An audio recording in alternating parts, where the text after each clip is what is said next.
Hello, നമുക്കിന്നൊരു രസ്മലായി ഉണ്ടാക്കിയാലോ? അതിനായി 1 ലിറ്റർ പാല് തിളച്ച് വരുമ്പോൾ അതിലേക്ക് 2 ടേബിൾ സ്പൂൺ നാരങ്ങാനീര് ഒഴിക്കുക.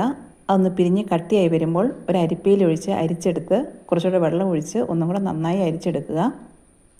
ഈ മിശ്രിതം ഒരു തുണിയിലിട്ട് നന്നായി പിഴിഞ്ഞെടുത്ത് ഡ്രൈ ആക്കി എടുക്കുക.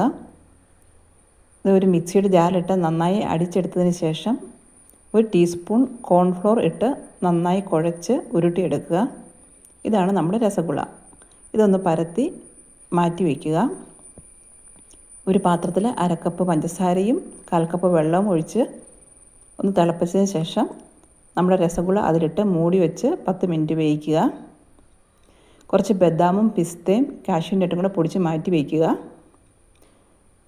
വേറൊരു പാത്രത്തിൽ 1/2 ലിറ്റർ പാലും 1/2 കപ്പ് മിൽക്ക് മെയ്ഡും കുറച്ച് ഏലക്കാപ്പൊടിയും ഇട്ട് നന്നായി തിളപ്പിക്കുക. അതിലേക്ക് നമ്മുടെ ബദാം കാഷ്യൂ നട്ടും എല്ലാം കൂടെ പൊടിച്ചിട്ട് ഒന്നും കൂടെ തിളപ്പിച്ച് ചെറു തീയിലിട്ട് നമ്മുടെ രസഗുള ഒന്ന് പ്രസ് ചെയ്ത് ഡ്രൈ ആക്കിയിട്ട് നമ്മുടെ ഈ മിൽക്ക് മിക്സിലിട്ട് ഒന്ന് വേവിച്ചെടുക്കുക. ഇതാണ് നമ്മുടെ രസ്മലായി. Thank you.